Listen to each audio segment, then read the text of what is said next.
Hey, so today we're going to be reading an article of the week that's written by Jason Reynolds. It's called 10 Things I've Been Meaning to Say to You.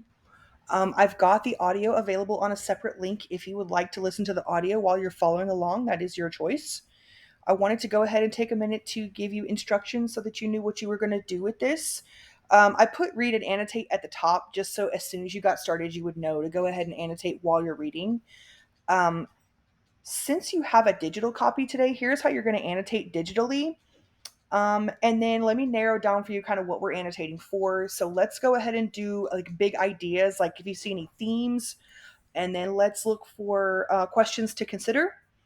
Also, there is vocab already chosen for you, so you don't have to stress about finding more vocab, but you can go ahead and define the words that are bolded here for you. And that will just save you time when you get to the end of the article because one of the activities you have to do is look up the vocab words. So, we are reading through the article. We are looking for questions to consider, big ideas. Let's say that I read this first paragraph and it says, I'm speaking primarily to young people. And let's say I just want to make a comment about this, kind of asking, like, why are you only talking to young people? There's two ways you can do this after you highlight what you want to say, or I'm sorry, highlight the part that you want to make a comment on. You can come up here to this button where it says add comment, or it's a little faster just to come right over here and push this blue add comment button right here, and it'll pop up. And then see, it's got your little icon so you know it's you. This one's me. And so I might ask, why only young people? And then once you put your annotation in there, oops, once you put your annotation in the box, hit the comment button and it just saves it right there. And then you can just keep going. If you want to go ahead and define these as you're going, you can look them up and then add your comment here. And I went ahead and looked up appendages and I'm pasting the definition right here.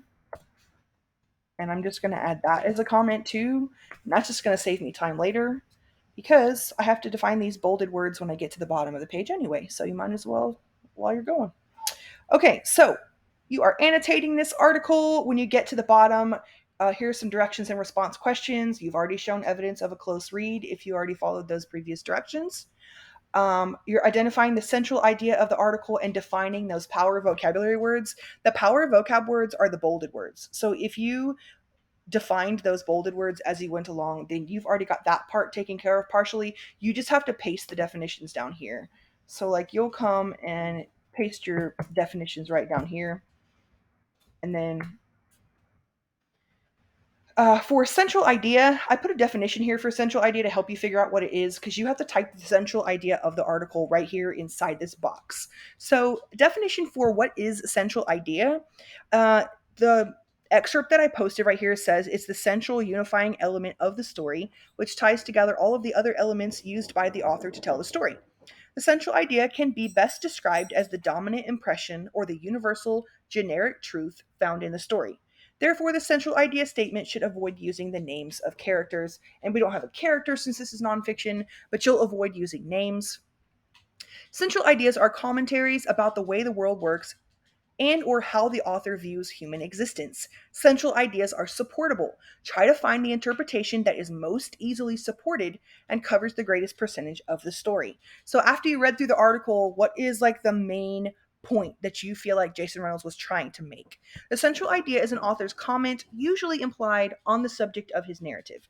It's not always implied, sometimes it's stated, but typically it's implied. So when you're finished reading the article, you're going to come over here and type out your central idea should look like 1 to 2 sentences. It's you're going to type out what you think kind of was Jason Reynolds' point. What is his main point that he's trying to get across to you? And then you'll define your power vocab just like I did here with the word appendages. You'll go through and do those. And then you have to choose two of the possible response questions. So you can delete the ones you're not going to do. You only have to choose two of these. So let's say that you chose this top one right here, and then you chose this one down here. You can just delete the other two. For each one of these, you'll be writing a paragraph response. So just make sure you're using complete sentences and that you've got your like 4 sentences, 5 sentences, make a full paragraph for each of these responses right here. And then you'll go back into Canvas and you'll hit that submit button and turn that in.